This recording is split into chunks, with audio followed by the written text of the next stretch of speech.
Hoy en día los tsunamis matan a miles de personas y arrasan todo lo que encuentran en su camino. Los terremotos destruyen ciudades y pueblos enteros. Y los huracanes asolan amplias regiones, dejando tras de sí cientos de muertos y miles de desplazados. Los desastres naturales han existido desde el momento en que la Tierra existe. Pero ¿es posible que esas catástrofes naturales puedan borrar cualquier vestigio de nuestra existencia, incluyendo el arte, la arquitectura y la tecnología? Las evidencias sugieren que no solo es posible, sino que ya ha ocurrido en muchas ocasiones anteriores.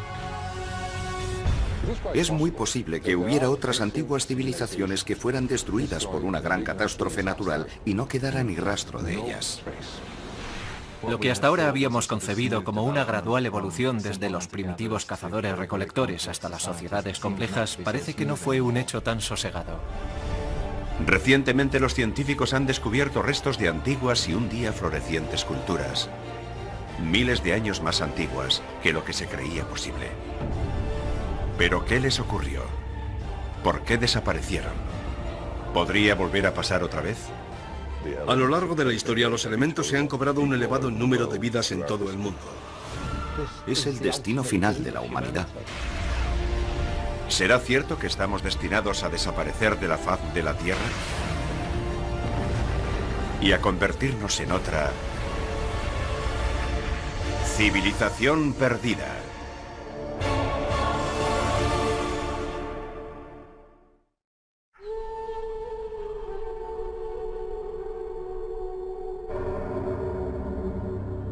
El desierto de Rub al-Khali, en Omán. Es un inhóspito y desolado paraje de la península arábiga, y su nombre en árabe significa el cuarto vacío. Sobre sus arenas desérticas y bajo el calor abrasador, aquí tan solo moran las venenosas arañas camello, las mortíferas víboras ngariba y algunos pequeños grupos de nómadas beduinos.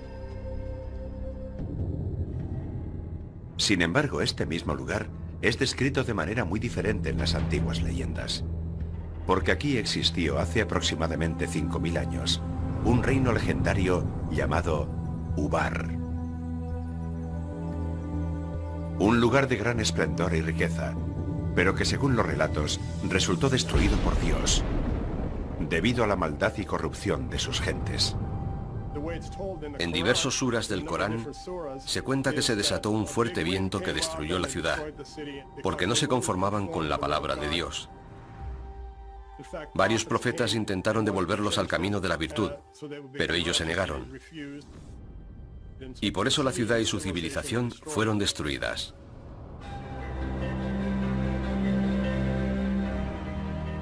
Durante siglos muchos historiadores y exploradores han buscado pruebas de la existencia de Ubar. Pero solo la extraordinaria combinación de la tecnología de la era espacial y la arqueología tradicional podrían descubrir algún indicio de que Ubar fuera en su día algo más que una leyenda. En 1983, el arqueólogo aficionado Nicholas Clapp se dirigió a la NASA con una singular petición, que dio como resultado una expedición conjunta a la península arábiga.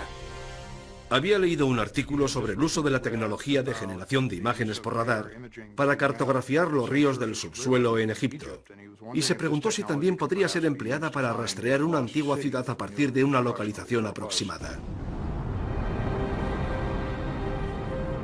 Instalada por primera vez a bordo del transbordador espacial Columbia, la tecnología, llamada radar de imágenes espaciales, actuaba como una máquina de rayos X del subsuelo.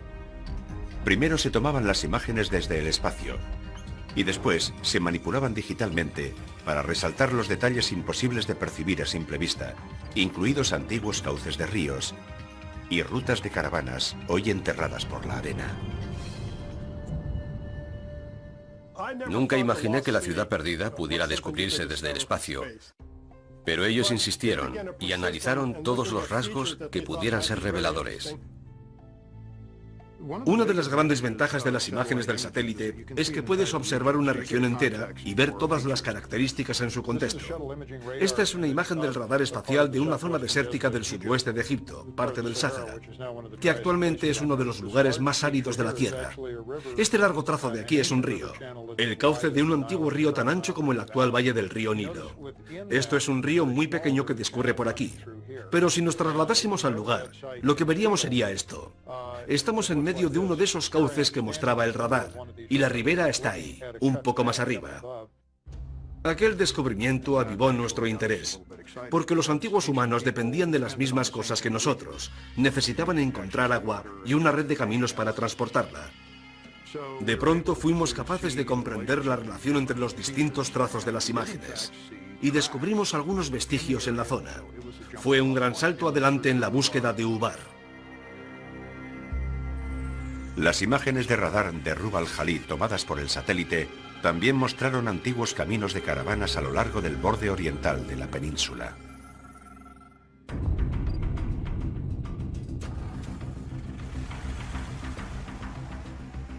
Empleamos lo que por aquel entonces era tecnología avanzada para la gente de a pie, el GPS, y lo utilizamos en combinación con los aparatos de navegación de los helicópteros para buscar la ruta que habíamos descubierto en las imágenes del satélite y seguirla a través del desierto. Fue apasionante. Decidimos aterrizar en una zona en la que había una especie de colina y a su pie un pozo de agua. Y cuando bajamos me preguntaron, ¿qué le parece este lugar? Y les contesté, miren, ahí se aprecian unas construcciones. En principio tenía todo el aspecto de ser un antiguo asentamiento humano, con muros de piedra, restos de edificaciones, y había piezas de cerámica por todas partes. Así pudimos identificar una serie de asentamientos que fueron muy importantes en la antigüedad, y uno de ellos resultó ser la ciudad de Ubar. Uno puede imaginarse cientos, miles de caravanas con cientos y miles de camellos y asnos, transportando telas y mercancías de la costa al interior y del interior a la costa a través de la antigua Ubar. Sin duda fue un enclave comercial en el que se agrupaban las caravanas de camellos para cruzar juntos el desierto. De hecho, había una fortaleza aquí, una fortaleza que controlaba el suministro de agua, porque esa era la manera en que se podían controlar las caravanas de camellos. Si querías cruzar la zona, tenías que pagar el tributo. Excavaciones posteriores dejaron al descubierto los restos de 8 torres, unidas por muros de 9 metros. Lo que venía a coincidir con la descripción que de Ubar se hace en el Corán, como una ciudad de majestuosas columnas. Pero si en verdad existió la legendaria urbe, ¿significa eso que las demás narraciones sobre Ubar también son ciertas? Por ejemplo, su destrucción tragada por las arenas. Según la opinión de los geólogos, fue la erosión de un acuífero subterráneo debajo de la ciudad lo que causó la desaparición de Ubar.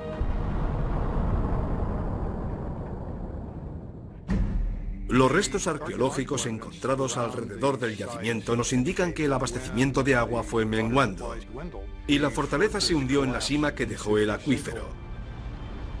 Y la gente huyó. Algunos murieron. El mismo sorprendente destino narrado en las leyendas ancestrales. ¿Pero en verdad pudo un evento tan insólito acabar con toda una población? ¿Pudo realmente destruir todo vestigio de una cultura? ¿Una lengua? ¿Una civilización?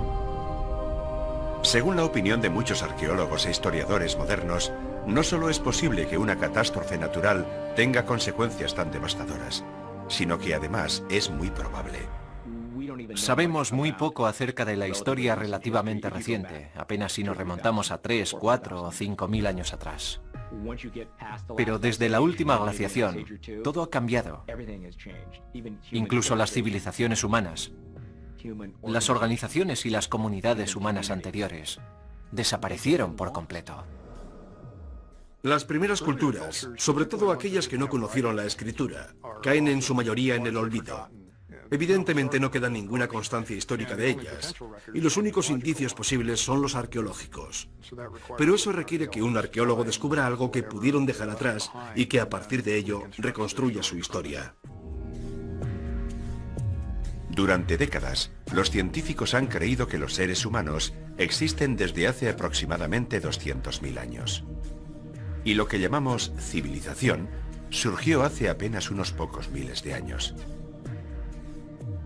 Sin embargo, nuevos descubrimientos ponen constantemente en cuestión lo poco que sabemos acerca de nuestra propia historia.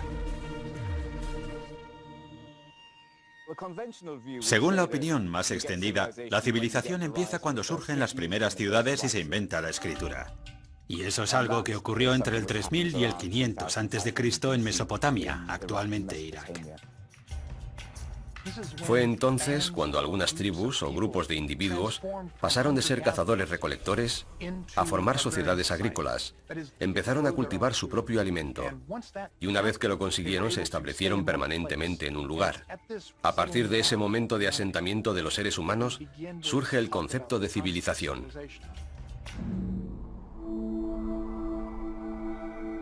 Con mayor o menor exactitud, conocemos el pasado bastante bien hasta una decena de miles de años atrás. También sabemos, gracias a los estudios evolucionistas, cuándo aparecieron los humanos en el mundo. Pero ese hueco entre la aparición de los humanos y el surgimiento de las civilizaciones que conocemos es demasiado grande. Sería muy interesante saber cuándo comienza verdaderamente la civilización. Pero si es cierto que Ubar existió, ¿cuántas otras antiguas ciudades yacen enterradas, esperando ser descubiertas? Y una vez que las descubramos, ¿qué hallaremos? ¿Restos de nuestro pasado más remoto? ¿O las claves de nuestra futura destrucción?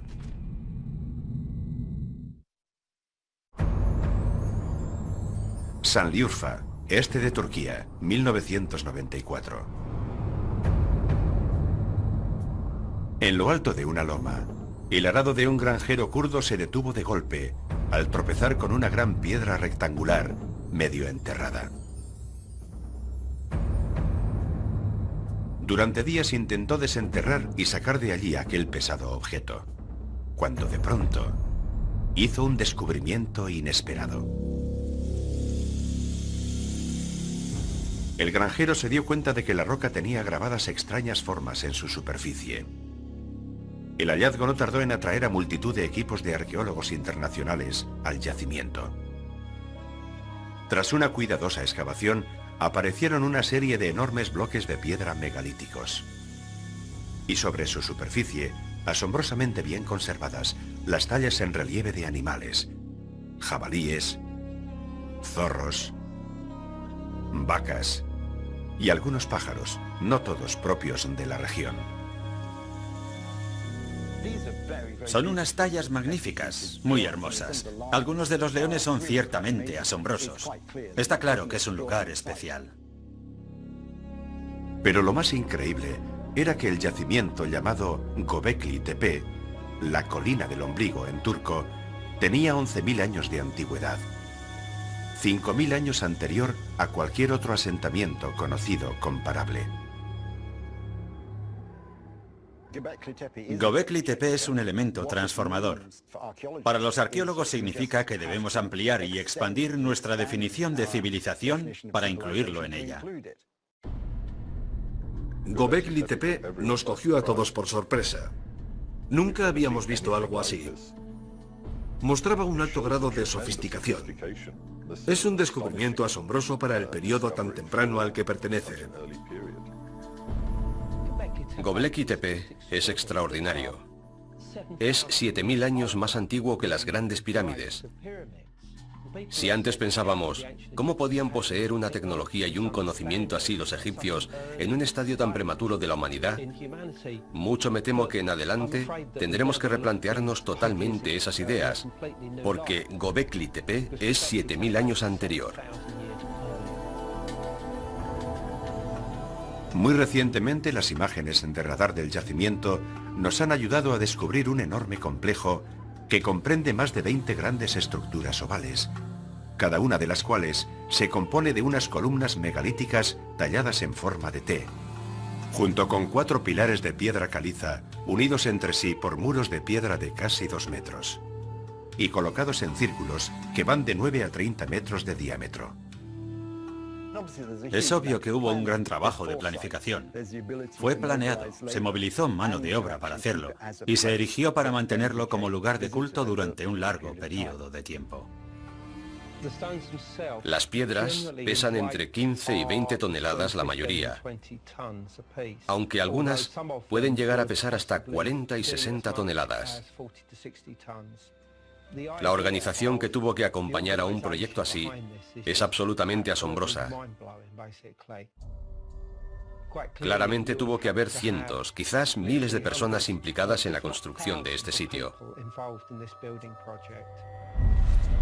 Pero ¿quién construyó Göbekli Tepe? ¿Y con qué propósito? Göbekli echa por tierra todo lo que creíamos hasta ahora. Pensábamos que desde los cazadores-recolectores a las sociedades complejas, la evolución había sido lenta y gradual, pero queda claro que no. El responsable de la excavación del yacimiento, Klaus Schmidt, opina que el lugar tuvo que ser un importante centro regional, porque el emplazamiento es impresionante y desde ese lugar parece que uno pudiera contemplar el mundo entero. Algunos arqueólogos creen que las tribus nómadas del Neolítico viajaban desde lugares muy lejanos hasta Göbekli Tepe para tomar parte en celebraciones rituales. Otros creen que se trata de un templo o un lugar de sacrificio. Pero todos coinciden en que se trataba de algún tipo de ceremonia religiosa. Debía de ser un santuario o algún tipo de centro religioso. No son asentamientos, ni tampoco lugares de enterramiento. Tenían que ser centros ceremoniales. Los investigadores sostienen que Göbekli Tepe fue utilizado durante cerca de 2000 años. Pero que para el año 7000 a.C., los círculos de piedra habían sido abandonados y enterrados intencionadamente. ¿Pero por qué? ¿Por qué motivo alguien enterraría este mágico conjunto de al menos 20 estructuras diferentes y posiblemente muchas más? La única explicación que se me ocurre es que algo había cambiado y tuvieron que marcharse a otro sitio. Y la mejor forma de dejarlo era sencillamente enterrarlo todo. La gente no abandona las cosas así sin más. Esos lugares eran tan sagrados, o al menos tan importantes para ellos, que los taparon con tierra para preservarlos de alguna manera, y luego volvieron a edificar encima o cerca de ellos. Göbekli es uno de esos sitios sagrados. Las evidencias demuestran que aquella gente enterraba intencionadamente esos templos o lo que fueran, antes de marcharse y levantar otro. Creo que aquí ocurría algo muy profundo. Debemos enmarcarlo en su contexto cronológico. Estamos en el final de la última glaciación, un momento de enormes cambios.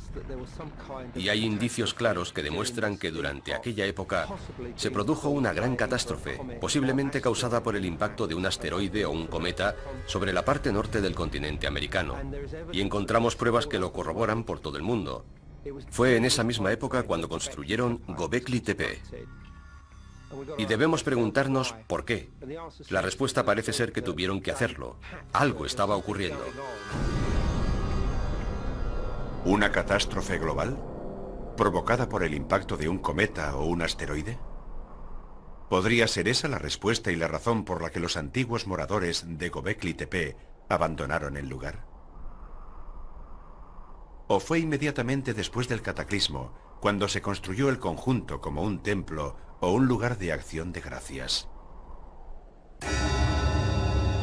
Algunos investigadores creen que la respuesta puede encontrarse cerca de allí, en el monte Ararat, que según la Biblia hebrea, es el lugar en el que el arca de Noé se posó después de que las aguas del diluvio universal se retirasen. Si nos fijamos en el monte Ararat, nos daremos cuenta de que se encuentra a unos pocos cientos de kilómetros de Göbekli Tepe. Al examinar los animales que fueron tallados en las piedras de Göbekli Tepe, no encontramos explicación para que algunos de ellos fueran añadidos al conjunto. No forman parte de la fauna de la zona. La cuestión es, ¿aún así, pudieron habitar allí en aquel momento? Y si así fuera, ¿cómo habían llegado hasta allí? Si recurrimos a la mitología, encontramos una respuesta que encaja. Podrían ser los animales del arca de Noé. El origen de los relatos sobre el diluvio universal Ha sido objeto de amplias investigaciones. Los encontramos a lo largo de todo el planeta. Existe una versión de los nativos norteamericanos, los indios Ojibwa. Existe otra versión en China. Aparece en la mitología griega y también en la hindú. Es perfectamente posible que fueran hechos reales los que inspiraran esas leyendas mitológicas. Los relatos del diluvio universal pueden referirse a un diluvio real. Es posible que los mitos y las leyendas acerca de una gran inundación y el rescate de un cierto número de animales a bordo de un arca tenga una base real. Puede que la respuesta la encontremos analizando otras civilizaciones desaparecidas y lo que ellas nos pueden revelar acerca del misterioso pasado de la humanidad y de su incierto futuro.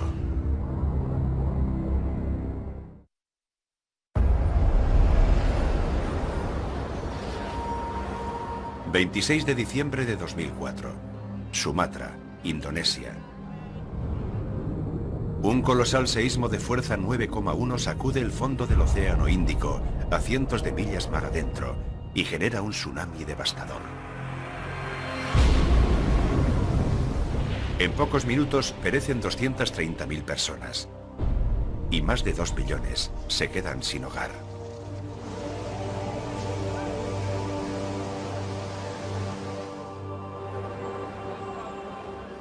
Siete años después, el 11 de marzo de 2011, otro terremoto de magnitud 9 zarandea con fuerza el noroeste de Japón. Es el seísmo más fuerte que jamás haya azotado a la nación insular. Minutos después, una ola gigante de 10 metros de altura barrió la costa, llevándose por delante ciudades enteras y la vida de 23.000 personas.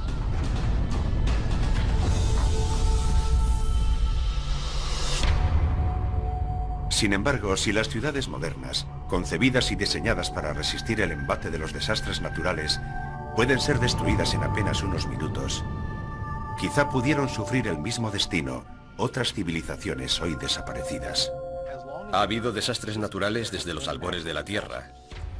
Los tsunamis, los terremotos, las erupciones volcánicas, llevan ocurriendo desde mucho antes de que existieran humanos que pudieran recogerlos en sus relatos. Los volcanes son famosos por haber causado estragos en las civilizaciones antiguas, y Pompeya es el ejemplo más ilustrativo. El Vesubio entró en erupción, y toda una región quedó paralizada en el tiempo y se destruyó. Las ciudades de Pompeya y Herculano quedaron enterradas bajo las cenizas volcánicas, la piedra pómez y el flujo piroclástico que cayó sobre ellas. Y se conservaron tal y como estaban en aquel momento, aunque pasaran 1500 años antes de que alguien descubriese que todavía estaban ahí.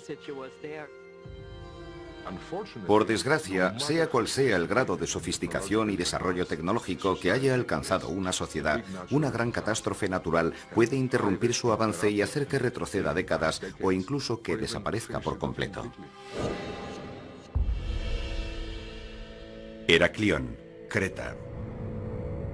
En 1894, el lingüista y arqueólogo británico Sir Arthur Evans arribó a esta isla del mar Egeo para tratar de descifrar unas tablillas de barro recientemente descubiertas que en principio parecían pertenecer al período griego temprano. Sin embargo, lo que Evans descubrió dejó sin habla a los historiadores de todo el mundo. Las inscripciones jeroglíficas no eran griegas, sino de alguna otra civilización desconocida que se remontaba al año 5000 a.C.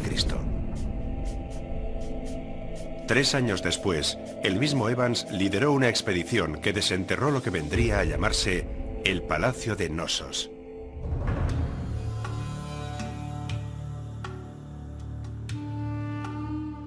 Según los arqueólogos, la enorme construcción albergó en su día estancias hermosamente decoradas, agua corriente caliente y fría, e incluso aseos interiores. A aquellos que levantaron el palacio, Evans los denominó minoicos, en honor a Minos, el mítico rey de Creta. La civilización minoica era la superpotencia del Mediterráneo oriental en la Edad de Bronce. Poseían una gran flota y comerciaban con todos los pueblos de las orillas del Mediterráneo. La civilización minoica de Creta fue una sociedad que empezó a erigir una serie de elaborados palacios con patios para las ceremonias y pinturas y frescos y una elaborada arquitectura. En la actualidad consideramos que los minoicos fueron la primera gran potencia del Mediterráneo. Su reinado se extendió desde el 2500 hasta el 1600 a.C. Pero ¿cómo pudo desaparecer completamente un pueblo tan poderoso y tecnológicamente desarrollado? La mayoría de los estudiosos creen que la respuesta puede estar en una de las mayores erupciones volcánicas de la historia de la civilización, en la isla de Tera, actualmente Santorini, a unos 100 kilómetros al norte de Creta.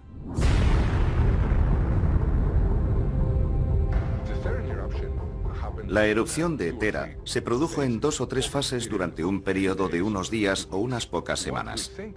Creemos que los habitantes de la isla pudieron percibirla con la suficiente antelación y huir, porque no hemos encontrado cadáveres como los hallados en Pompeya y en otros lugares.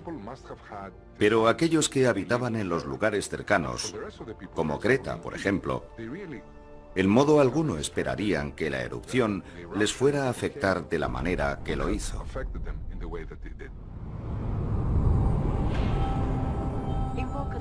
En vulcanología, las erupciones se clasifican en diferentes tipos. Desde las erupciones suaves, que se limitan principalmente al flujo de lava, hasta las erupciones plinianas, e incluso las ultraplinianas, si son muy grandes.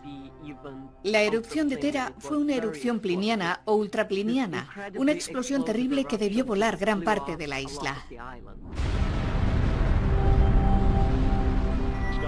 El cielo se oscureció y las nubes volcánicas se extendieron y arrojaron sobre el suelo las cenizas que han sido halladas en lugares tan distantes como Rodas y el suroeste de Turquía. En otras direcciones, la señal de alarma de la erupción serían las explosiones que se oirían a mucha distancia. Actualmente la opinión generalizada es que a consecuencia de la violenta erupción de Tera, un gigantesco tsunami avanzó hacia las ciudades del litoral de Creta. Esta es una representación del mar Egeo en el Mediterráneo oriental y del volcán de Tera. Vamos a ver qué ocurrió inmediatamente después de la erupción. En primer lugar, se crea lo que llamamos una onda de relleno cuando la caldera del volcán se derrumba. Se forma un vacío en el océano. Y entonces, la ola empieza a desplazarse hacia la isla de Creta. Allí era donde vivían los minoicos. De modo que esta onda inicial empieza a desplazarse. Esto es Creta. En cuestión de 20 o 25 minutos, la ola llegó hasta allí. Tendría entre 5 y 10 metros de altura.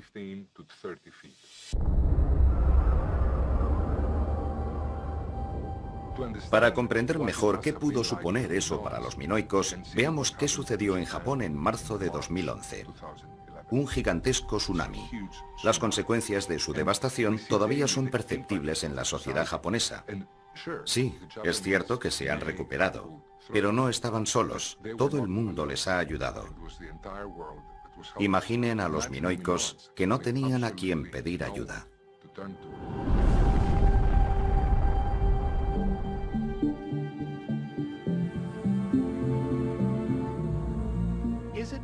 ¿Es factible que una civilización haya existido y desaparecido y que venga otra civilización e ignore por completo que hubo otra civilización anterior?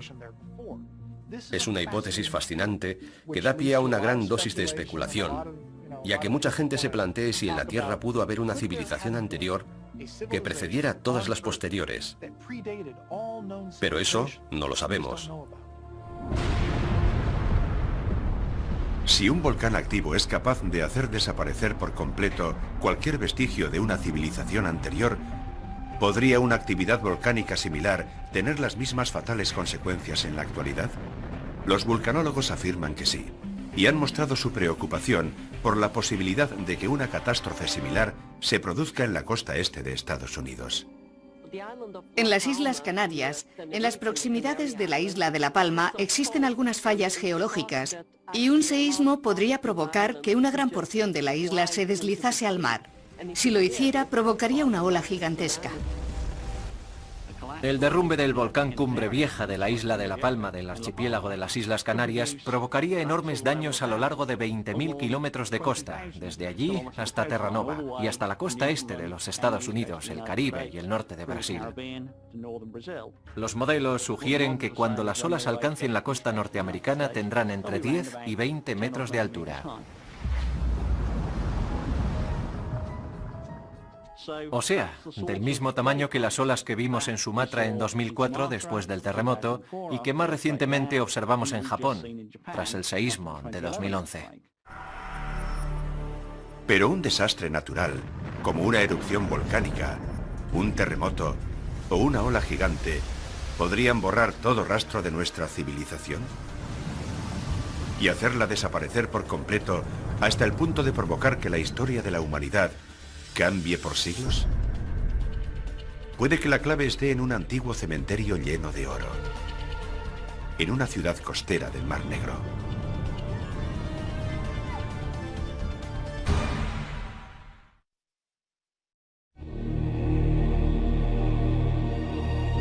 Varna, Bulgaria. Durante siglos, esta ciudad turística del Mar Negro atrajo a viajeros y comerciantes de Europa y Oriente Medio.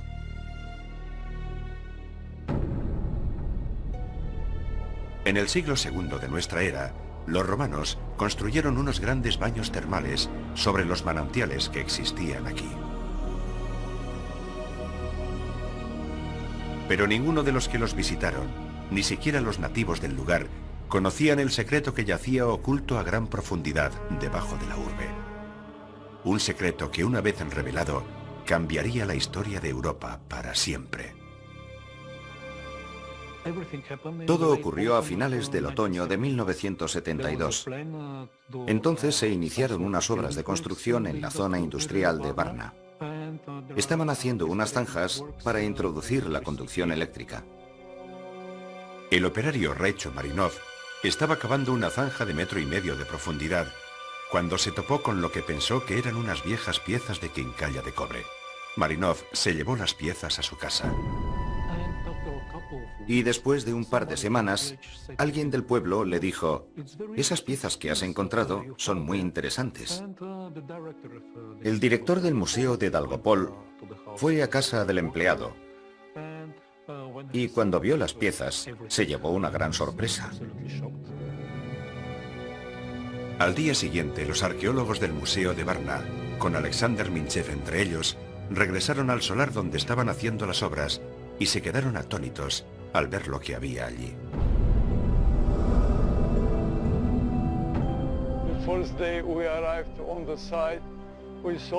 El primer día encontramos varias piezas de oro en el camino, medio enterradas por las pisadas de los trabajadores.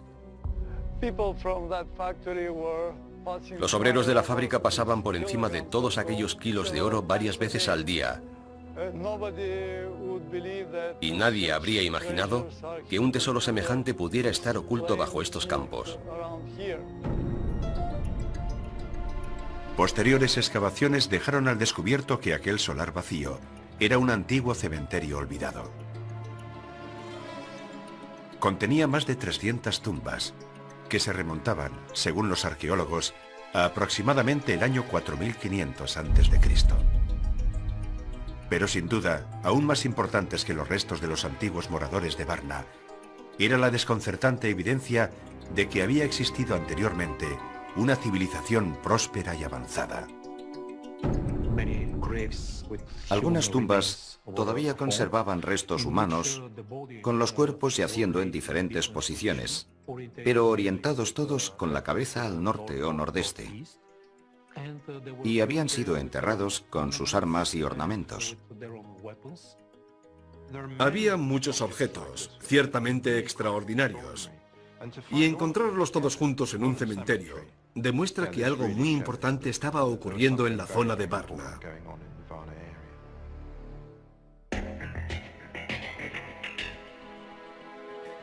Del interior de los enterramientos se recogieron más de 15.000 objetos de complejo diseño, entre los que había hachas de cobre, piezas de jade, y gran cantidad de joyas de oro. La tumba número 43 de Varna es un sepulcro muy especial, porque es una de las tumbas más ricas. En ella yacía un varón de entre 45 y 50 años. Los objetos que tenía a su lado son realmente admirables, y uno de ellos es una funda de oro para el pene. Es un símbolo de potencia sexual, del poder del macho, de fertilidad. Tenía eso en un lado, y al otro lado, este símbolo de poder, la maza de oro. En ningún otro lugar del mundo se ha hallado una combinación semejante de simbolismo político y sexual. El oro es sin duda un indicador de estatus. Es un material escaso, es llamativo y no pierde el brillo, y es duradero. Posee todas las propiedades que lo convierten en un buen indicador de estatus social y de ostentación. Aunque los arqueólogos encontraron objetos de oro en muchas tumbas, la mayoría de ellos se concentraban en unas pocas. El inesperado descubrimiento de Varna hizo añicos la idea que de los primeros europeos tenían hasta entonces los historiadores. En los asentamientos que conocemos 1000 o 2000 años anteriores a Varna, también se hallaron objetos, algunos de ellos muy hermosos, pero no tantos indicadores de estatus, y no hay grandes diferencias entre las familias. En Varna, 8 tumbas acumulan la mayoría de la riqueza sobre un total de 300, lo cual es una concentración significativa. Era una creencia generalizada que durante la era prehistórica la gente era básicamente igual. Trabajaban juntos, compartían todo lo que recogían y no había diferencias sociales de ninguna clase. Al parecer, eran como nosotros. Apreciaban el valor del oro y las joyas, y poseían muchas herramientas útiles. De modo que no eran muy distintos a nosotros, se parecían mucho. Los vestigios sugieren que Varna era una especie de centro para los mercaderes prehistóricos que ya transportaban armas de cobre a lugares tan remotos como Francia y España, 1500 años antes que otros núcleos similares en Mesopotamia. Varna guarda también estrecha relación con las armaduras, el oficio de la guerra y las batallas, porque en esas tumbas encontramos un gran número de armas, hachas de guerra, puntas de lanzas y puntas de flechas. Queda claro que el poder siempre ha estado ligado a la guerra. Antes de Varna, por supuesto que teníamos noticias de algunas sociedades complejas que ahora sabemos que datan de la Edad del Bronce. El descubrimiento de Stonehenge demostró que allí también habitaba una sociedad compleja, pero es que Varna es por lo menos 3000 años anterior a Stonehenge. El desarrollo de la civilización es una larga historia, y creíamos que sus hitos estaban en Egipto, Mesopotamia y Creta. Pero Varna fue anterior a todos ellos. El amanecer de la civilización europea empezó en este preciso lugar. Bajo esta tierra, la historia guardó sus secretos durante miles de años. No sé lo que hubiese ocurrido de no haber encontrado Varna. Y lo hemos tenido todo bajo nuestros propios pies. Pero cómo desapareció la población de Varna hacia el año 4100 a.C. sigue siendo un misterio. Está probado que en algún momento del quinto milenio, probablemente alrededor del 4200 a.C., el clima de la Tierra cambió drásticamente.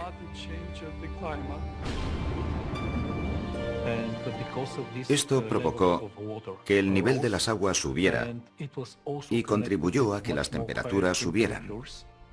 De esa manera, las condiciones para la agricultura empeoraron considerablemente.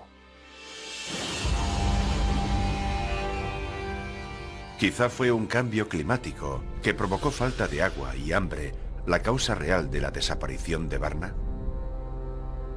Recientes excavaciones arqueológicas en yacimientos del Oriente Medio nos han proporcionado más información. Muchos arqueólogos y estudiosos creen que esos descubrimientos nos ayudarán a resolver el misterio de qué ocurrió realmente en Varna y en otras ciudades perdidas. Otros, sin embargo, subrayan otras señales muy diferentes y más difíciles de admitir. Indicios de desastres naturales y cataclismos de proporciones globales e incluso nucleares. Señales que sugieren que nuestro tiempo se puede estar agotando.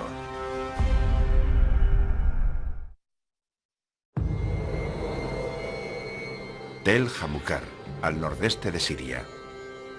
12 kilómetros al norte de la frontera con Irak. A principios del año 2000, un equipo arqueológico del Instituto Oriental de la Universidad de Chicago hizo un sorprendente anuncio. Habían descubierto las ruinas de una civilización con una antigüedad de más de 6.000 años. Las excavaciones habían sacado a la superficie una otrora próspera ciudad llamada Tel Hamukar, llena de lo que parecían ser espléndidas mansiones, prósperos negocios y edificios administrativos. Es grande, tendrá 1 kilómetro cuadrado. Espacio suficiente para acoger a entre 10.000 y 20.000 habitantes. Una gran ciudad. Cuando fue una ciudad floreciente, casi seguro que dominaban la escritura. Los edificios públicos solo han sido excavados en parte, pero están rodeados por una gran muralla y tenían puertas de acceso. Muchos otros elementos de aquella civilización todavía deben ser recuperados, puesto que se encuentran justo debajo de la ciudad moderna. Hamukar demuestra que nuestro concepto de ciudad, con las divisiones del trabajo, las leyes y los sistemas legales, las estructuras de gobierno y la expresión y el desarrollo artísticos, puede que surgiera mucho antes de lo que pensábamos. El sorprendente descubrimiento de Tel Hamukar cambió drásticamente lo que los estudiosos habían dado por sentado durante largo tiempo: que la primera ciudad antigua había surgido en Mesopotamia, 600 kilómetros al este de lo que hoy es Irak. Pero si Tel Hamukar fue una ciudad tan grande y próspera, ¿por qué desapareció de pronto? Hacia el año 3500 a.C., más o menos, tuvieron un mal día. Todos los indicios sugieren claramente que hubo un ataque. Los atacantes vencieron a las gentes de Hamukar y destruyeron su ciudad. Cuando se recuperó, era más bien un pequeño pueblecito y nunca llegó a recobrarse de aquel ataque. De hecho, parte de aquel asentamiento del cuarto milenio antes de Cristo fue incendiado. Se encontraron una docena de esqueletos, que a mi entender no correspondían a enterramientos formales. El argumento de un enfrentamiento bélico y la destrucción deliberada del sitio parece convincente. La guerra, en la época en la que Hamukar fue destruida, consistía fundamentalmente en el enfrentamiento cuerpo a cuerpo. Pero hay algunas pruebas que apuntan a la posibilidad de que en Hamukar se utilizasen proyectiles. Obviamente no balas de armas de fuego, sino proyectiles de ondas. Es una hipótesis controvertida que han propuesto los excavadores de Hamukar. Pero de lo que no existe duda es que Hamukar fue destruida, que la lucha fue brutal y que la ciudad fue incendiada. Es interesante destacar que en aquella misma época estaban empezando a desarrollarse las ciudades del sur como Uruk. Eso hace tiempo que lo sabemos, pero los nuevos hallazgos sugieren que al mismo tiempo lugares como Hamukar estaban creando su propia civilización, de modo que en cierto sentido existía una dinámica de oposición entre el norte y el sur. Por eso, la destrucción de Hamukar pudo significar la sentencia de muerte para aquellos pueblos del norte que estaban tratando de crear su propio sistema de vida, pero que al final fueron vencidos por los pueblos del sur, lo que cambió la historia. A varios cientos de kilómetros al oeste de Tel Hamukar yacen las ruinas de otro antiguo asentamiento humano, Tel Caramel. En 2007, unos arqueólogos que estaban excavando antiguas tumbas en el lugar dieron con las bases de 5 grandes torres de piedra, cada una de las cuales tenía 4,5 metros de diámetro y una altura estimada de 6 metros. Se calcula que tienen al menos 10.000 años de antigüedad.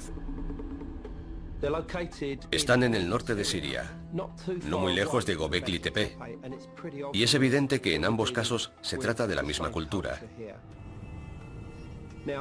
¿Por qué las construyeron? Eso sigue siendo un misterio. La respuesta más probable es que tendrían una finalidad defensiva, puesto que en aquel tiempo también había depredadores, fueran animales o humanos.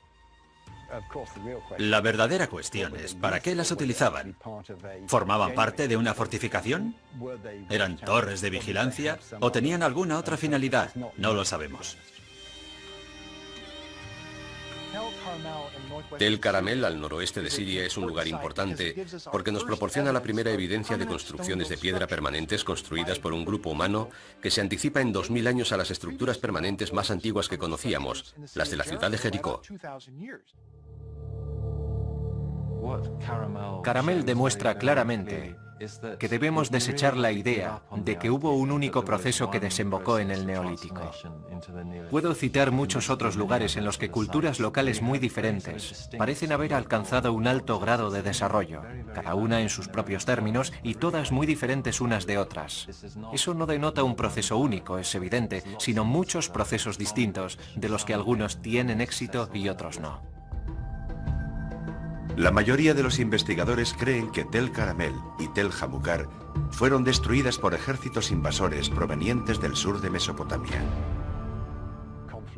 Los conflictos eran endémicos en el mundo antiguo. Y no se trata de escaramuzas ni enfrentamientos rivales, sino de guerras cuyo objetivo es agrandar las ciudades y capturar más territorios, más ciudades subordinadas y más gente a la que cobrar tributos.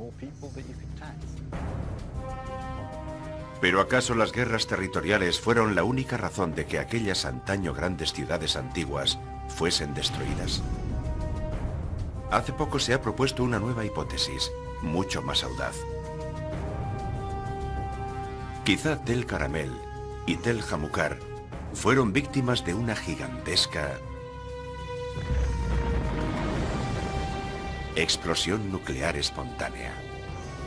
En 1972, unos científicos descubrieron en Gabón, África, indicios de que pudiera haberse producido un suceso nuclear semejante en las profundidades de una mina de uranio. Fue descubierto gracias al conocimiento que hemos desarrollado de los subproductos derivados de los reactores nucleares. Midiendo la cantidad que hay de un residuo concreto, podemos fechar su antigüedad y descubrir que tiene 2000 millones de años de antigüedad. El Sol es un reactor nuclear que nos da la vida. Pero la cuestión es, ¿pudo haber uno también en la Tierra? En los años 50 se hicieron algunas predicciones sobre qué componentes serían necesarios para que hubiera un reactor nuclear natural en algún lugar del núcleo de la Tierra. El uranio 235 es nuestra fuente principal de combustible para los reactores de fisión, y es relativamente común. De hecho, es más abundante que el oro. Por eso, en la escala de los elementos importantes y necesarios es bastante común y se puede extraer de las minas. Para que se desencadene una reacción nuclear, las dos cosas imprescindibles son una densidad suficiente de uranio y algo con lo que disminuir la velocidad de los neutrones. Uno de los mejores medios para ralentizar los neutrones y facilitar una reacción en cadena es el agua. Y en esta zona en particular del oeste de África coinciden la combinación justa de suficiente agua, suficiente uranio y la densidad de uranio necesaria. He ahí un reactor nuclear. El estallido de un reactor natural provocaría un desastre de la magnitud del de Chernóbil, una emisión de radiación que afectaría a la salud de la población. Una explosión de fisión nuclear, que es lo que ocurriría con el uranio en un escenario natural, es algo que ninguno deseamos que ocurra. Si ocurriera, estallaría en el interior de la Tierra. Sería muy parecido a la erupción de un volcán. Un desastre natural. Hoy en día algunos científicos creen que una explosión nuclear de esas características habría borrado todo signo de vida a cientos, quizá miles de kilómetros a la redonda del depósito de uranio. Y si ocurrió en el oeste de África, ¿por qué no pudo suceder también en cualquier otro sitio de la Tierra? En Tel Jamukar, por ejemplo. Sabiendo que ya ocurrió en un lugar hace 2000 millones de años, es posible que haya otras bolsas y otros sitios, sobre todo bajo la corteza terrestre, en los que no hemos mirado detenidamente.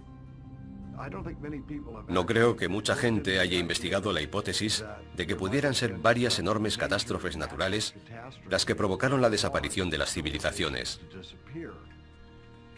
¿Cuántas de ellas pudieron desaparecer sin que nosotros lo sepamos hace 20 o 30.000 años?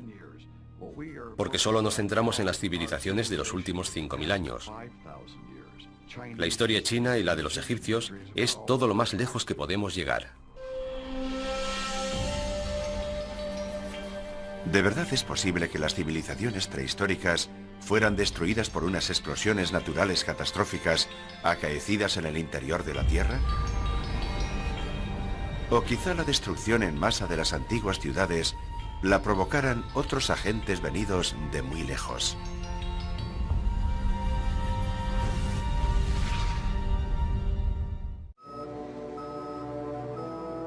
...21 de diciembre de 1968... la misión Apolo 8 de la NASA. Dirigida por el comandante Frank Borman, fue la primera nave espacial que alcanzó la Luna. Mientras completaban 10 vueltas alrededor de su órbita, los astronautas tomaron algunas de las mejores imágenes jamás captadas de la superficie lunar. Las imágenes mostraron la superficie lunar salpicada de miles de grandes cráteres, dato que sugería para algunos que nuestro satélite había sido en algún tiempo escenario de una intensa actividad volcánica. Pero hipótesis más recientes nos indican que pudo haber otra razón más significativa, que los numerosos cráteres de la Luna sean los impactos de enormes asteroides. Asteroides que pudieron también bombardear la Tierra. Lo importante no es el hombre en la Luna, sino los cráteres de la Luna. Y durante la historia de la Luna y de la Tierra, es probable que muchos más objetos hayan impactado en la Tierra que en la Luna.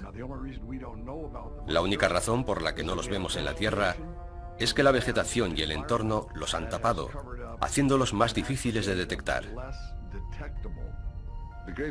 El mayor cataclismo natural que podría suceder y que nos borraría de la faz de la Tierra sería un impacto cósmico. Un meteorito que cayera sobre la Tierra. Sabemos que el impacto de un meteorito fue la razón principal de la desaparición de los dinosaurios.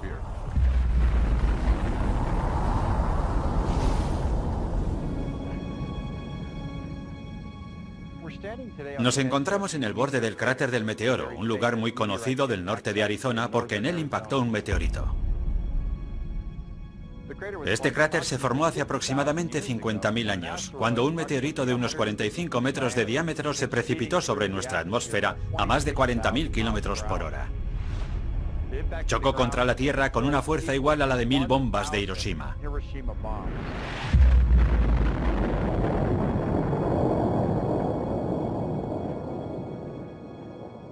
Después del impacto, todo lo que quedó de él fue este cráter, que tal y como lo conocemos hoy en día, mide 1,2 kilómetros de diámetro, unos 4 kilómetros de circunferencia y casi 170 metros de profundidad. Es decir, que si metiéramos el monumento a Washington en su interior, la punta del obelisco llegaría justamente al borde del cráter.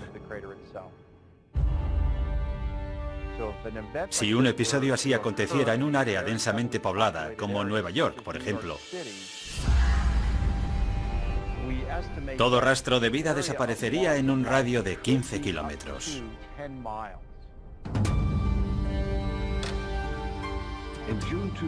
Lo que ocurrió en junio de 2002 fue un aviso para todos. Un asteroide del tamaño de un campo de fútbol cruzó entre la Tierra y la Luna, a 1/3 de la distancia a la Luna. Ni siquiera supimos que estaba ahí hasta que ya había pasado de largo. Si se hubiera precipitado en el Pacífico, el sur de California se lo habría tragado un tsunami. Un objeto de semejante poder destructivo nos pasa rozando y ni siquiera nos enteramos hasta que ya ha pasado. En el futuro, esos peligros no deberían pasar inadvertidos.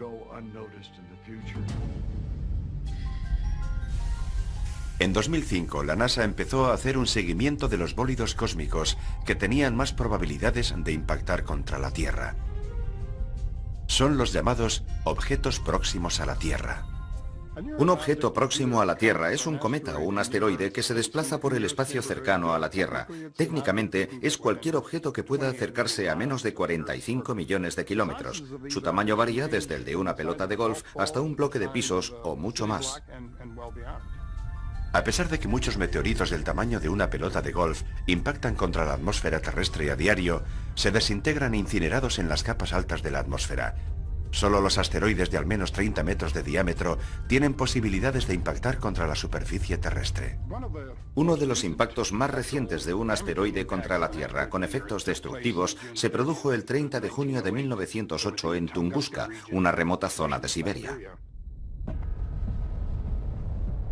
Un objeto de entre 30 y 40 metros de diámetro entró en la atmósfera de la Tierra. La presión de la atmósfera sobre la parte frontal del pequeño asteroide era mucho mayor que la presión en la parte posterior, lo que hizo que se aplastara y explotase a unos 6.000 metros sobre la superficie.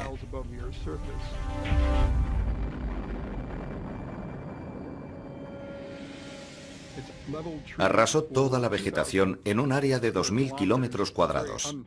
Es una región deshabitada, por lo que nadie resultó herido, aunque mató a algunos renos y derribó e incendió gran cantidad de árboles y causó grandes perjuicios en la zona. No en vano, la energía liberada fue de unos 5 megatones, unas 385 veces la bomba arrojada sobre Hiroshima.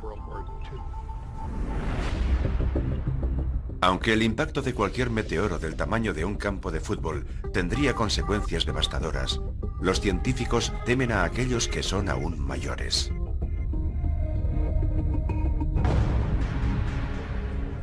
Un asteroide de 1 kilómetro o 2 o mayor, y hay cerca de 1000 de ese tamaño en el espacio cercano a la Tierra, tendría consecuencias fatales en todo el mundo.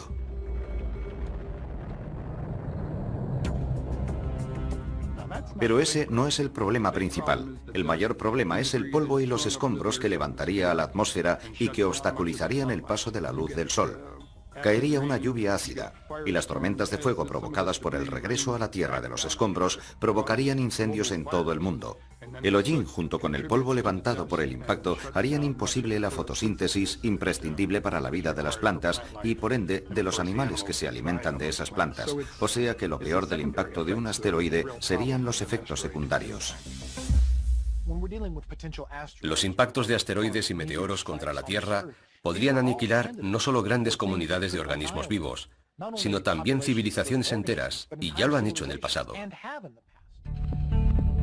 Desde hace unos pocos años, el equipo de los objetos próximos a la Tierra de la NASA ha ampliado su búsqueda para incluir objetos de más de 140 metros de diámetro. Uno de ellos, un asteroide de 300 metros de ancho, llamado Apophis, se acercará a la Tierra en 2029. Apophis es grande. Fue descubierto en 2003 y durante un tiempo se pensó que iba a chocar contra la Tierra.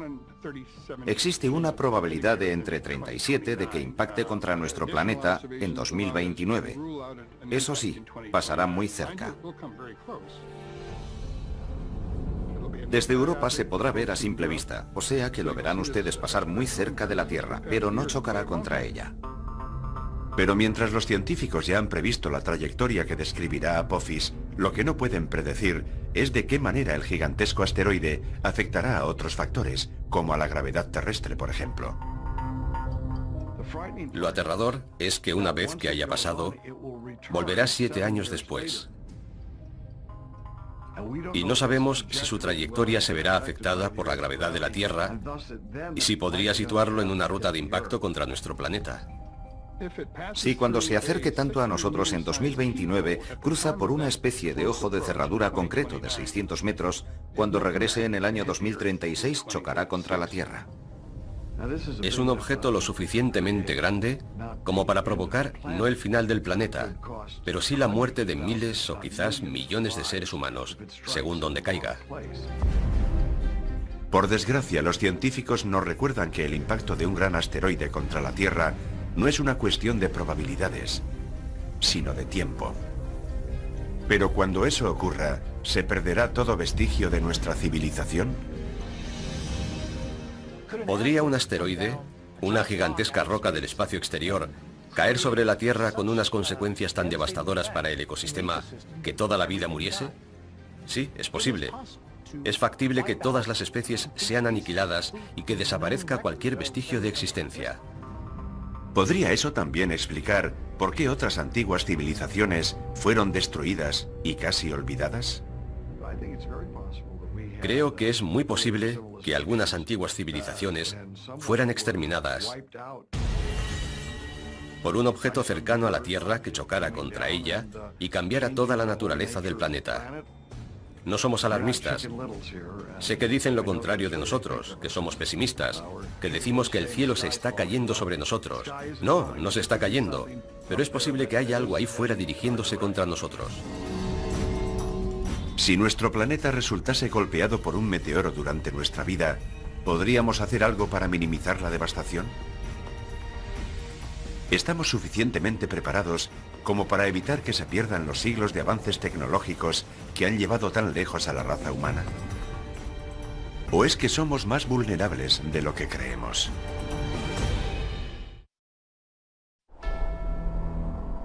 El monte Kilimanjaro, en Tanzania. En el año 2000, el paleoclimatólogo Lonnie Thompson y su equipo de investigadores perforan profundamente el glaciar que cubre la cima del monte.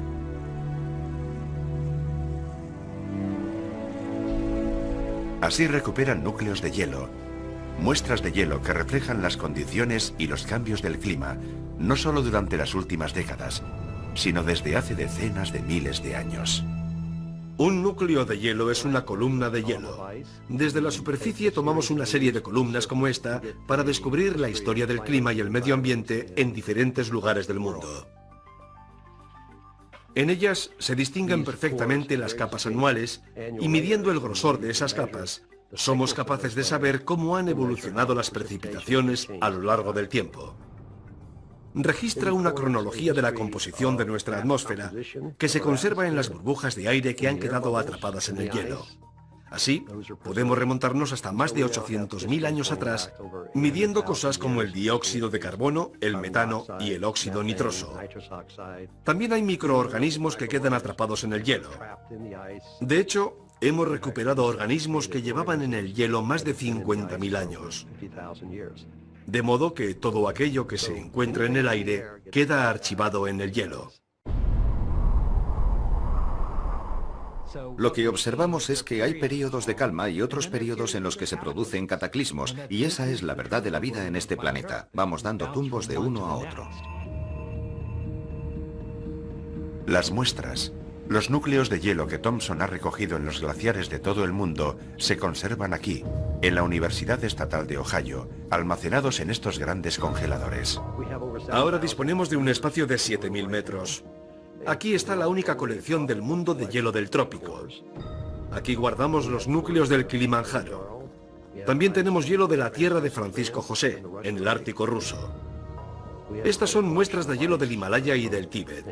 Y el núcleo más antiguo jamás recuperado proviene de una región montañosa perdida del oeste de China. Es de hace 750.000 años. Los núcleos de este estante provienen del altiplano Bruce Plateau, en la península antártica. Los recuperamos el pasado año. Ahora habrá que cortarlos y procesarlos en el laboratorio. Un reciente estudio de las muestras de los núcleos de hielo sugiere que un drástico cambio climático se produjo en la Tierra hace 5.200 años.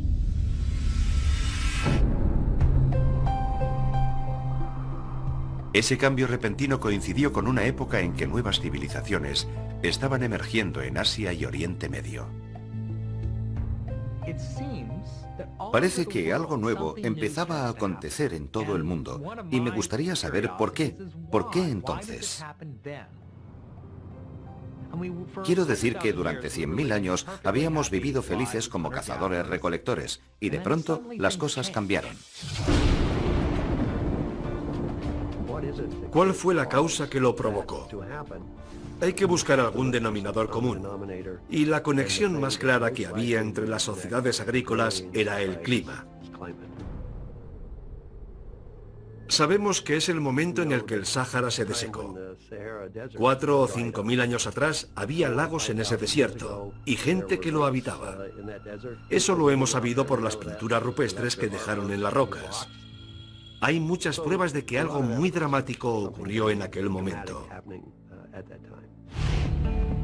Pero si aconteció una catástrofe global, ¿qué la causó? ¿Acaso una gran sequía? ¿Un meteoro que chocó contra la Tierra y levantó tanto polvo que bloqueó la luz del Sol? ¿O fue una erupción volcánica? A nivel del planeta, las erupciones volcánicas son muy importantes. Es la forma en que un planeta libera su calor primigenio. La Tierra ha sufrido erupciones volcánicas desde hace miles de millones de años. Los humanos solo hemos existido durante una pequeña fracción de ese tiempo. Las erupciones volcánicas ya estaban aquí mucho antes de que nosotros llegáramos. Y seguirá habiendo erupciones mucho después de que hayamos desaparecido. Son un componente esencial de la Tierra. Pero aunque existen muchos volcanes por todo el mundo, la mayoría son demasiado pequeños para causar un cataclismo global. A no ser, claro está, que se trate de un supervolcán.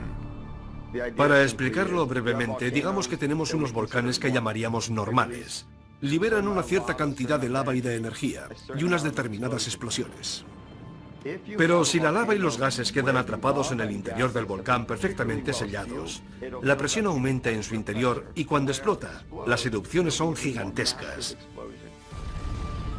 Eso es lo que clasificamos como un supervolcán. En la Tierra existen volcanes que pueden generar explosiones muy grandes. En particular aquellos que se encuentran alrededor del llamado Cinturón de Fuego del Pacífico. Volcanes que tienen grandes calderas, como los de Nueva Zelanda, Papúa Nueva Guinea y también Alaska. Los científicos ya han identificado al menos 7 supervolcanes por todo el mundo. El mayor de todos se encuentra en el Parque Nacional de Yellowstone, en Wyoming. La opinión más generalizada en geofísica acerca de Yellowstone, y hay algunos otros lugares parecidos en la Tierra, es que se acumula una gran concentración de calor bajo la superficie, lo que provoca que en una zona se produzca una fusión parcial de la roca. Es un proceso activo, y existe la posibilidad de que un día entre en erupción y estalle con gran violencia.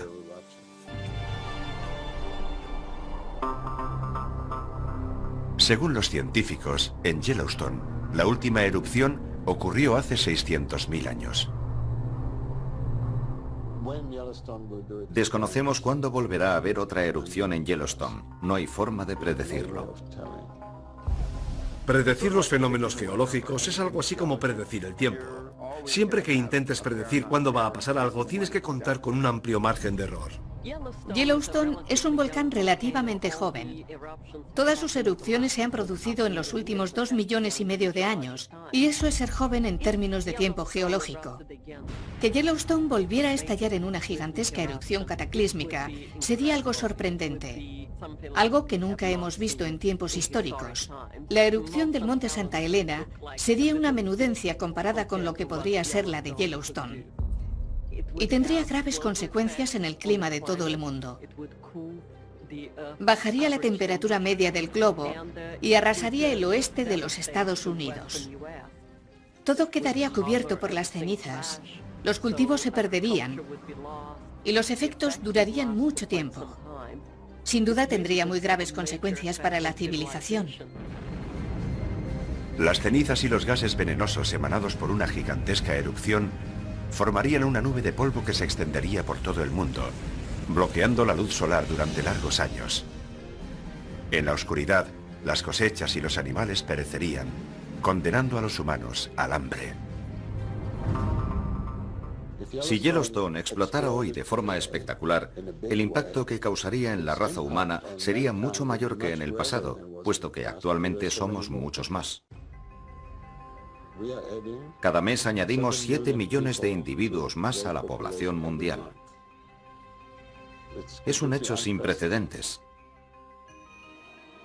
Tenemos debilidades para las que no estamos preparados. La sociedad moderna es frágil, en el mismo sentido en que eran frágiles aquellas antiguas sociedades. Es decir, que la población es demasiado grande. Dependemos en gran medida del uso intensivo de los recursos. Y claro, los usamos tan intensivamente que los agotamos. Por eso muchos opinan que estamos en una típica coyuntura de colapso. Los humanos dependemos de la naturaleza, y en el mundo moderno parece que lo hayamos olvidado. Pero ahí fuera hay otras fuerzas mucho más poderosas que cualquiera de nosotros. Esas fuerzas están constantemente en acción, y ya han impactado en otras culturas y civilizaciones en el pasado. Los cataclismos mundiales pueden parecer cosa de ciencia ficción. Pero lo crean o no, muchos gobiernos y empresas se preparan ya para cuando el evento ocurra. Desgraciadamente, una gran incógnita sigue sin ser despejada. ¿Funcionarán sus planes?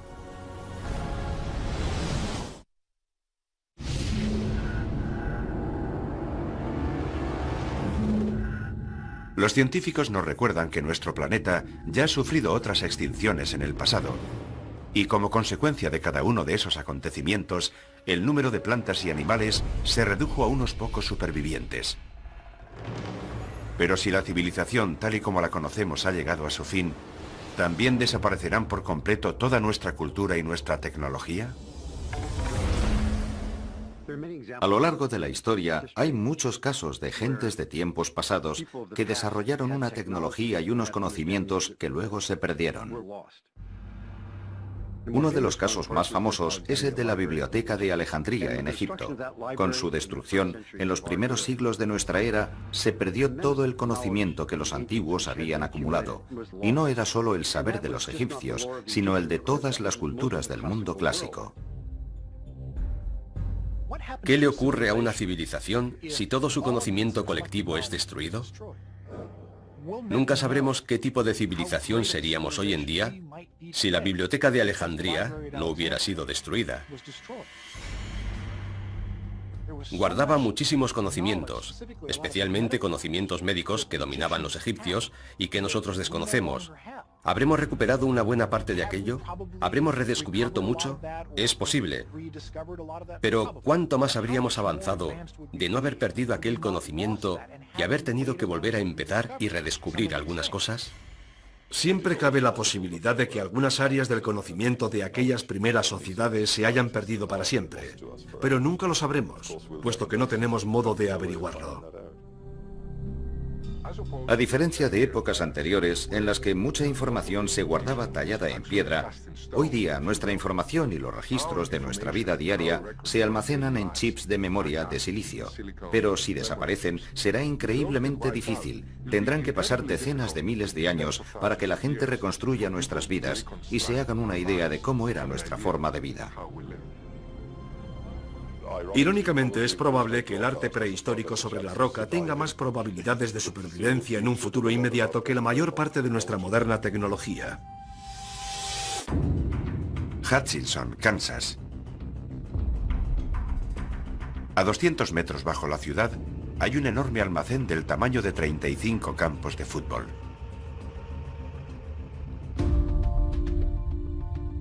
En 1959, Hutchinson abrió su cámara acorazada subterránea en el interior de una mina de sal, como una forma segura de custodiar los documentos sensibles y los activos del gobierno durante la Guerra Fría. Lo llaman el almacén perpetuo, y es sin duda la cápsula del tiempo más grande del mundo. El subsuelo no es siempre el lugar más adecuado para guardar riquezas, pero posee algunas virtudes importantes.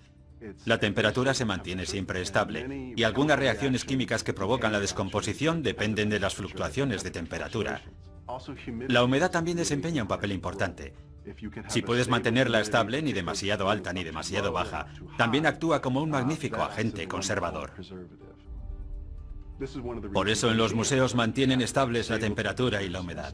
Y una forma de mantenerlas inalterables sin que sea necesario un gran gasto de energía es sumergirse en el subsuelo. Y aún mejor en una mina de sal, puesto que la sal actúa como un protector natural. Por poner un ejemplo, las pieles de los animales sobre las que se escribieron los manuscritos del Mar Muerto se sumergieron en la sal del mismo mar, que actuó como un conservante natural y protegió la piel de la acción destructiva de los microbios. Esa es una de las razones por las que han llegado hasta nosotros. Entre los singulares y valiosos objetos almacenados en el depósito están las copias originales de muchas grandes películas y programas de televisión, además de importantes fotografías y documentos históricos. A una temperatura constante de 20 grados centígrados, las cuevas subterráneas reúnen las condiciones ideales para la conservación. En cualquier civilización, incluida la nuestra, si hay algo que deseas conservar, lo metes en una caja acorazada o lo guardas en una cueva, donde no está expuesto a los elementos. Las cuevas de la Europa meridional han conservado en muy buenas condiciones las pinturas y dibujos prehistóricos. Los más antiguos y elaborados los descubrieron en 1994 en el Valle de Ardèche, en Francia. Los expertos han datado las pinturas del interior de la cueva Chauvet en el año 30.000 a.C. Es una de las mejores cuevas ornamentadas de la Edad del Hielo que tenemos. Es extraordinaria. Nunca se había encontrado una de ese tamaño en toda la región. Es increíblemente valiosa. Contiene cerca de 400 pinturas y grabados de animales, hermosas representaciones de caballos, rinocerontes y osos. Una variedad de escenas impresionante.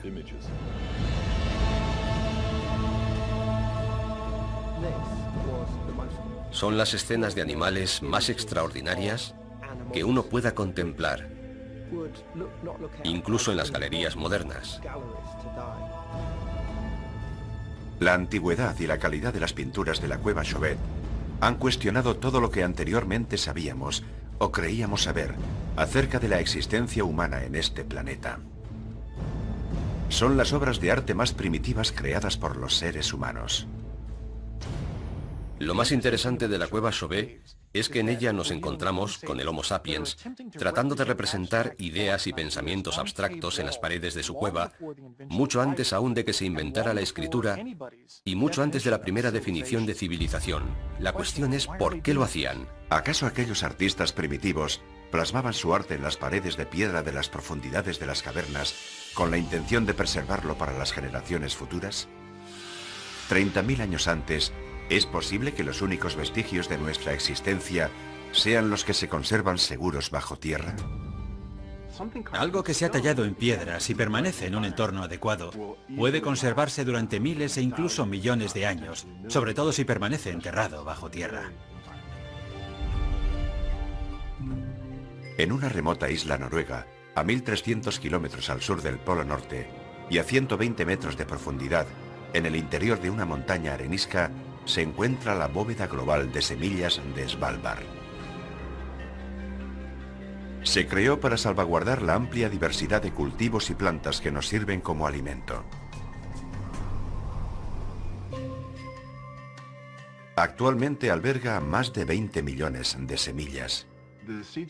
Las semillas se conservan en una mina de carbón abandonada que ha sido transformada en un almacén con unas condiciones estables. Algunas semillas aguantan largos periodos de tiempo, otras deben ser plantadas, cultivadas y cosechadas de nuevo como semillas. De modo que no es un entorno estático, sino que las semillas son renovadas constantemente e intercambiadas con otros bancos de semillas de todo el mundo. Creo que el banco de semillas se ha concebido expresamente para hacer frente a una hipotética destrucción de la civilización.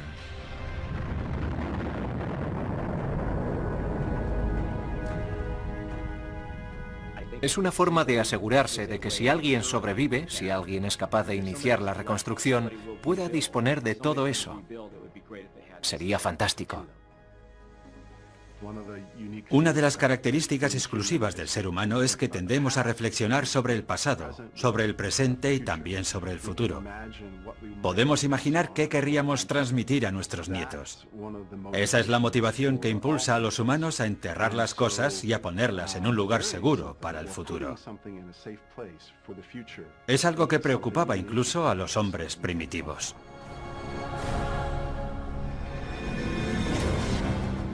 Si las civilizaciones de la antigüedad guardaron deliberadamente el testimonio de su conocimiento y su desarrollo tecnológico en las cuevas y otras estructuras subterráneas, esos tesoros escondidos podrían ayudarnos a resolver el misterio de quiénes somos y de dónde venimos. Y lo que quizás sea aún más importante, señalarnos qué parte de nuestra civilización sobrevivirá en el futuro. ¿Realmente podemos desaparecer del planeta sin dejar ni rastro? La vida en el planeta Tierra, según los científicos, se formó hace aproximadamente 4.500 millones de años. Aunque la mayoría de los investigadores coinciden en que la raza humana solo ha existido durante los últimos 200.000 años. ¿Pero podrían estar equivocados? ¿Es posible que las civilizaciones humanas hayan existido sobre la faz de la Tierra desde hace cientos de miles de años y que su testimonio se haya perdido, enterrado bajo la superficie del planeta? Indudablemente es cierto que, teniendo en cuenta que la prehistoria humana se mide en millones de años y que la civilización la medimos en decenas de miles de años, en medio queda un espacio en el que es fácil que algún tipo de civilización se haya perdido. Hay razones de peso para creer que en el pasado remoto hubo otras civilizaciones que sencillamente desaparecieron, sin dejar rastro. Aunque retrocedas 1 millón de años o 100 de millones de años, da igual. No representas más que una pequeñísima fracción en el ciclo de vida de la Tierra. Hace 100 millones de años los dinosaurios caminaban sobre la Tierra. ¿Y si otra forma de vida los hubiera precedido 1000 millones de años antes? No hay forma de que lo sepamos, ni de que confirmemos lo contrario. No, y nunca lo sabremos. Si la Tierra sufriera un cataclismo global, ¿qué ocurriría con la raza humana? ¿Qué pasaría si toda nuestra civilización fuese arrasada por una erupción volcánica gigante que convirtiera la atmósfera en una nube tóxica y todos muriésemos? ¿Volveríamos a aprender a cocinar con el fuego? ¿Cuánto tiempo nos llevaría? Solo sobrevivirán los que se encuentren en lugares lejanos y resguardados. Empezarán por ser cazadores-recolectores de nuevo hasta que miles de años después vuelvan a construir una civilización. Si efectivamente algunas antiguas civilizaciones se han perdido, ¿será posible también que los restos de nuestra sociedad moderna actual terminen enterrados bajo tierra y olvidados en el tiempo? Tomemos el caso de Chernóbil, por ejemplo, para constatar con qué rapidez se han deteriorado las construcciones modernas. Y en el plazo de 50 años, la mayor parte de estas infraestructuras se habrán descompuesto irremediablemente. Si hoy alguien anunciara, Nueva York, abandonadlo todo, marchaos de ahí. Dentro de 1000 años estaría cubierto por los detritos o el agua. La mayoría de los edificios se habrían derrumbado mucho antes. Pero si añadimos otro factor y nos vamos a un plazo de 10.000 años, no creo que existiera ya nada reconocible. Uno tendría que saber exactamente qué buscar para poder dar con ello. Puede que alguno de los escasos remanentes de la tecnología humana que perdure sea uno de sus subproductos más peligrosos: los residuos nucleares. El mayor peligro es, por supuesto, la radiación. La parte positiva de los materiales radiactivos es que con el tiempo se descomponen y desaparecen naturalmente. El problema es que en el caso de algunos de ellos, para que eso ocurra tienen que pasar miles, decenas de miles y hasta millones de años. Por eso es imprescindible diseñar un lugar de almacenamiento en el que depositarlos durante tan largo tiempo. La controversia es grande a la hora de decidir cómo deshacerse de los residuos nucleares que generan la energía y las armas nucleares. Deben ser almacenados en algún lugar de la Tierra. Pensaron enterrarlos en el subsuelo a gran profundidad. Es la llamada solución geológica al problema de los residuos nucleares. El Departamento de Energía de los Estados Unidos ha puesto a trabajar a un grupo de investigadores junto con los ingenieros en los lugares seleccionados para almacenar los residuos nucleares. Su tarea será desarrollar un sistema de alarma universal que pueda ser entendido por los humanos del futuro, al menos durante otros 10.000 años. Deben concebir una mitología que alerte a las personas y les avise del peligro. De alguna forma deben desarrollar una tradición que se pueda perpetuar y ser transmitida de generación en generación, conservando el mensaje de alarma para mantener a la gente a salvo de los residuos nucleares. El plan que están considerando en la actualidad contempla un gran movimiento de tierras para rodear todo el perímetro del lugar. Cuando esté terminada, la berma medirá 10 metros de altura por 30 de ancho. El proyecto incluye la instalación vertical de una serie de marcadores de granito de 7,5 metros de altura que llevarán grabados mensajes de aviso en multitud de idiomas. Pero, ¿serán verdaderamente efectivas esas series de signos crípticos? ¿O serán tan misteriosos e inescrutables como los tallados en Göbekli Tepe o en los megalitos de Stonehenge? Lo que no puedes poner es una calavera y 2 huesos cruzados. ¿Qué significado tendrá eso de aquí a 500 años? ¿En qué lenguaje pones los avisos? ¿Pones algo así como no excavar aquí o peligro? Es muy difícil. En la larga historia de nuestro planeta, la actividad humana no ocupa más de un 1% de sus 4.000 millones y medio de años de existencia. ¿Será verdad que solo somos una pequeña migaja? ¿Unos residentes temporales? ¿Condenados a ser olvidados en otros 100.000 años o menos? Desgraciadamente, los seres humanos somos capaces de aniquilarnos los unos a los otros. Podremos destruir la raza humana, pero no podemos acabar con el planeta. La Tierra ya estaba aquí mucho antes que nosotros y seguirá estando aquí mucho después. Si todo rastro de nuestra civilización puede ser destruido tan fácilmente, ¿cómo pueden saber con certeza los historiadores que todo lo que estamos viviendo no ha ocurrido ya anteriormente?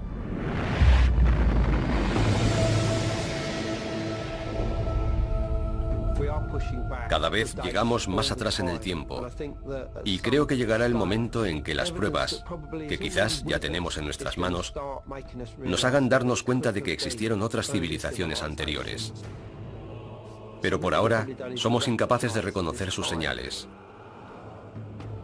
El origen de las cosas cada vez se sitúa más y más atrás, ya sean las cerámicas o los asentamientos o el uso del fuego o lo que sea.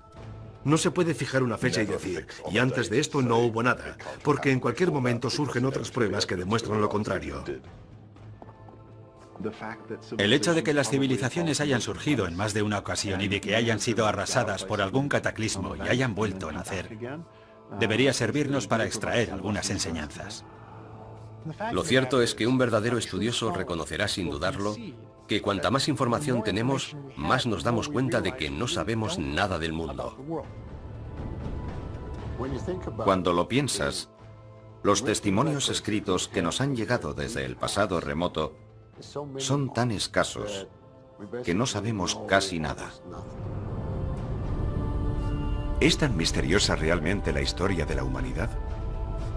¿O hay señales que aún permanecen ocultas, esperando a ser descubiertas? Cuando las encontremos, ¿prestaremos atención a sus posibles avisos de alarma? ¿O las ignoraremos y nos convertiremos en otra civilización perdida? Y la gente huyó. Algunos murieron. El mismo sorprendente destino narrado en las leyendas ancestrales. ¿Pero en verdad pudo un evento tan insólito acabar con toda una población? ¿Pudo realmente destruir todo vestigio de una cultura? ¿Una lengua? ¿Una civilización? Según la opinión de muchos arqueólogos e historiadores modernos, no solo es posible que una catástrofe natural tenga consecuencias tan devastadoras, sino que además es muy probable. Sabemos muy poco acerca de la historia relativamente reciente, apenas si nos remontamos a 3, 4 o 5.000 años atrás. Pero desde la última glaciación, todo ha cambiado. Incluso las civilizaciones humanas, las organizaciones y las comunidades humanas anteriores, desaparecieron por completo. Las primeras culturas, sobre todo aquellas que no conocieron la escritura, caen en su mayoría en el olvido. Evidentemente no queda ninguna constancia histórica de ellas, y los únicos indicios posibles son los arqueológicos. Pero eso requiere que un arqueólogo descubra algo que pudieron dejar atrás y que a partir de ello reconstruya su historia. Durante décadas, los científicos han creído que los seres humanos existen desde hace aproximadamente 200.000 años. Y lo que llamamos civilización surgió hace apenas unos pocos miles de años. Sin embargo, nuevos descubrimientos ponen constantemente en cuestión lo poco que sabemos acerca de nuestra propia historia. Según la opinión más extendida, la civilización empieza cuando surgen las primeras ciudades y se inventa la escritura. Y eso es algo que ocurrió entre el 3000 y el 500 a.C. en Mesopotamia, actualmente Irak. Fue entonces cuando algunas tribus o grupos de individuos pasaron de ser cazadores. Habíamos descubierto en las imágenes del satélite y seguirla a través del desierto. Fue apasionante. Decidimos aterrizar en una zona en la que había una especie de colina y a su pie un pozo de agua. Y cuando bajamos me preguntaron, ¿qué le parece este lugar? Y les contesté, miren, ahí se aprecian unas construcciones. En principio tenía todo el aspecto de ser un antiguo asentamiento humano, con muros de piedra, restos de edificaciones, y había piezas de cerámica por todas partes. Así pudimos identificar una serie de asentamientos que fueron muy importantes en la antigüedad, y uno de ellos resultó ser la ciudad de Ubar. Uno puede imaginarse cientos, miles de caravanas con cientos y miles de camellos y asnos, transportando telas y mercancías de la costa al interior y del interior a la costa a través de la antigua Ubar. Sin duda fue un enclave comercial en el que se agrupaban las caravanas de camellos para cruzar juntos el desierto. De hecho, había una fortaleza aquí, una fortaleza que controlaba el suministro de agua, porque esa era la manera en que se podían controlar las caravanas de camellos. Si querías cruzar la zona, tenías que pagar el tributo. Excavaciones posteriores dejaron al descubierto los restos de 8 torres, unidas por muros de 9 metros.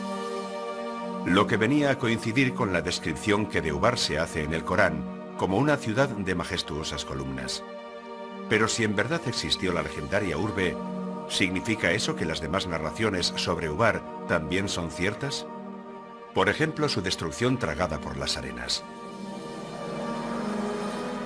Según la opinión de los geólogos, fue la erosión de un acuífero subterráneo debajo de la ciudad lo que causó la desaparición de Ubar.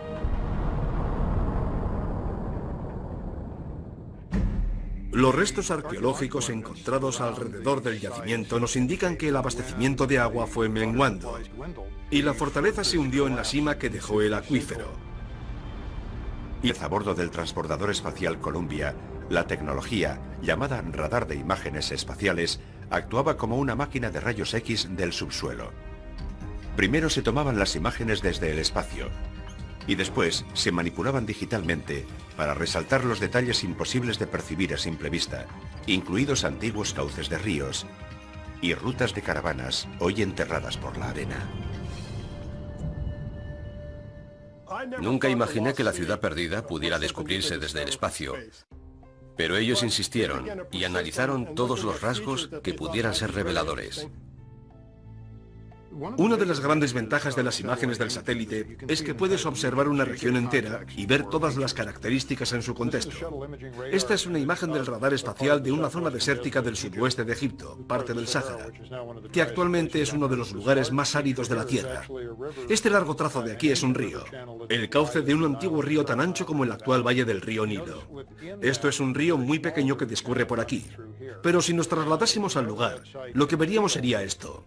Estamos en medio de uno de esos cauces que mostraba el radar, y la ribera está ahí, un poco más arriba. Aquel descubrimiento avivó nuestro interés, porque los antiguos humanos dependían de las mismas cosas que nosotros. Necesitaban encontrar agua y una red de caminos para transportarla. De pronto fuimos capaces de comprender la relación entre los distintos trazos de las imágenes, y descubrimos algunos vestigios en la zona. Fue un gran salto adelante en la búsqueda de Ubar. Las imágenes de radar de Rub al-Khali tomadas por el satélite también mostraron antiguos caminos de caravanas a lo largo del borde oriental de la península.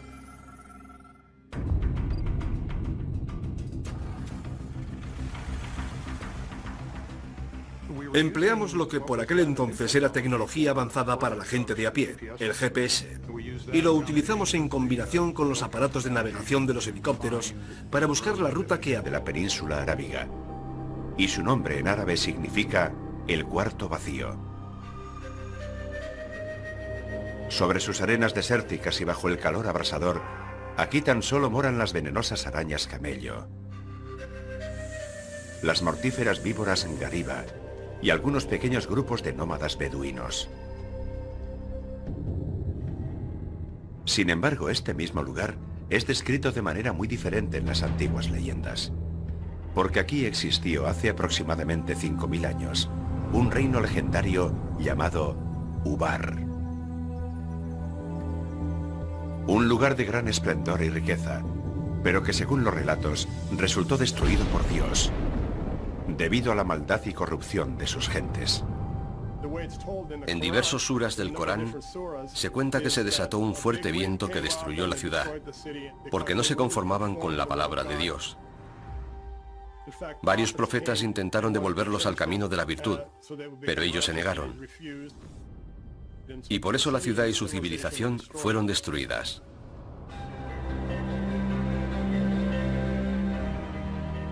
Durante siglos muchos historiadores y exploradores han buscado pruebas de la existencia de Ubar. Pero solo la extraordinaria combinación de la tecnología de la era espacial y la arqueología tradicional podrían descubrir algún indicio de que Ubar fuera en su día algo más que una leyenda. En 1983, el arqueólogo aficionado Nicholas Clapp se dirigió a la NASA con una singular petición, que dio como resultado una expedición conjunta a la península arábiga.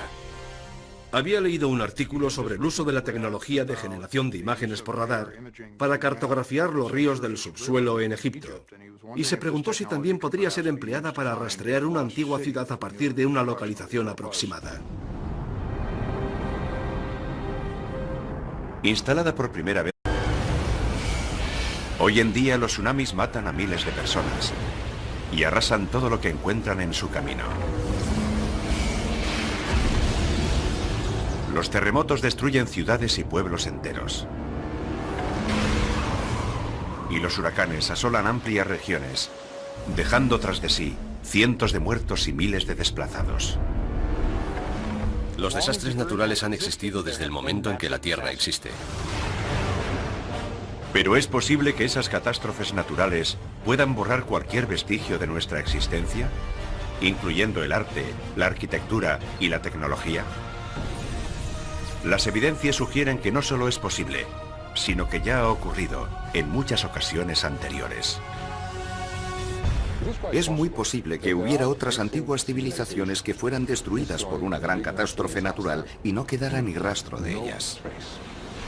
Lo que hasta ahora habíamos concebido como una gradual evolución desde los primitivos cazadores-recolectores hasta las sociedades complejas parece que no fue un hecho tan sosegado. Recientemente los científicos han descubierto restos de antiguas y un día florecientes culturas, miles de años más antiguas que lo que se creía posible. ¿Pero qué les ocurrió? ¿Por qué desaparecieron? ¿Podría volver a pasar otra vez? A lo largo de la historia, los elementos se han cobrado un elevado número de vidas en todo el mundo. Es el destino final de la humanidad.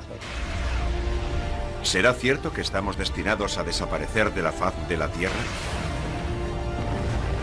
Y a convertirnos en otra civilización perdida.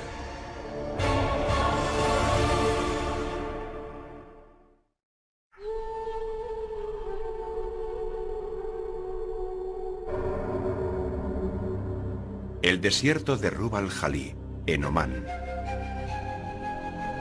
Es un inhóspito y desolado paraje